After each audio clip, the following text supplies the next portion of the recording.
Chapter 4, Book of Aiko.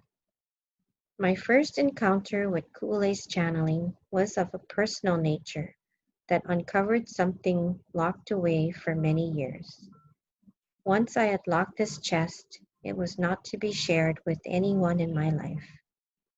I locked the box and threw away the key. But on this particular day, while I was vacationing in a hotel in Hawaii, Source revealed the key that I had discarded years ago. As a young woman, full of life, I found myself pregnant. I was not ready to have a child, and at that time could list all the reasons why it was not fair to my child to follow through with that pregnancy. Termination was the choice I made. That's when I locked Pandora's box and thought I had thrown away the key. I can remember locking the box with feelings of sadness, remorse, guilt, and shame. Ukulele continued channeling, and Source said, "Why don't we open the box together since I have the key?" My reply was, "No, Father, it's not something you would like to see." Source responded, "No, Aiko, don't worry. You'll be surprised at what you will find. Trust me and have faith that all will be well." Source guided me to the box, yet still I could not open it.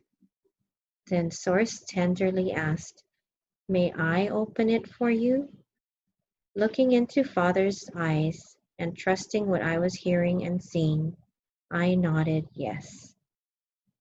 Source opened the chest, and to my surprise, it was empty and white. How could that be? I expected to find what I had locked away, which was darkness, guilt, and shame. Source revealed it wasn't in the box, even though I had been carrying it with me throughout the years. Source also revealed to me that when I had locked the box, I believed by the choice I made I was locking myself out from the gates of heaven.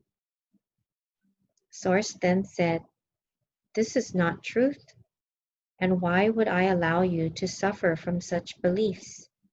If you were so afraid to believe the door was locked and would not even attempt to open it, I would open it for you. You see, my daughter, my door is always open, never locked. You are always welcomed home." Source continued, "You shared in the creation of a beautiful child who plays among other children and brings joy to those in his presence. One child in particular is your sister's child, who also crossed for the same reason." Hearing this, peace, joy, and love replaced sadness and guilt. I burst into tears. I felt a release after having carried this heavy burden of hidden guilt and shame for all these years. Now my box that I had locked away is open and overflowing with peace, love, and forgiveness.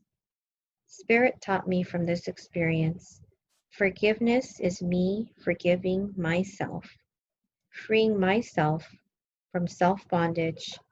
That is unconditional love. My marriage of 15 years was coming to an end. My husband and I were constantly at odds during the process. Source pointed out to me that my partner was only speaking his truth. I had never looked at it this way. This insight stopped me in my tracks. I needed to pause and process this thought of speaking his truth. I only saw him as a bully, stubborn, and just wanting to disagree. Yet Source revealed to me that my husband was indeed speaking his truth, that is, his ideas and beliefs that rang true to his heart. Unaware, I was minimizing his views and expecting him to embrace my truth. Demanding that we embrace each other's truth does not bring peaceful resolution to conflicts. Through the message, I realized that even if together our truths were not in sync, Source does not love us any more or any less for our differences. Source loves us regardless of our differences. On the topic of choices, some are more difficult than others. However, as Source explained, all choices are the right choices, good or bad, happy or sad, right or wrong, because from any choice made, there will be an experience from which we may gain insights that can help us learn and grow so that in turn we can help and support another. I felt very humbled in realizing how important it was in respecting my husband's truth as well as honoring my own. Wow, the lessons I learned from my experience was not just for me, it was also for others.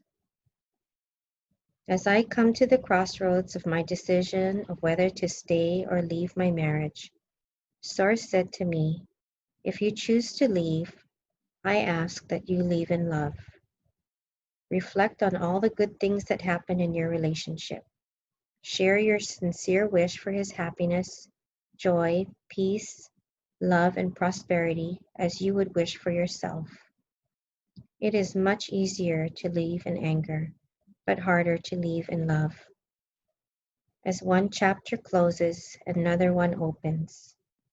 So if one leaves in anger, then anger is carried forward to the next chapter. But if one leaves in love, then love is what will be carried forward. Source continued, love exists when pain appears because it touches one's heart and soul. Love is the arrow that can pierce the heart. The pain represents the arrow. The heart represents love. Love trumps all. Amen. Love, Aiko.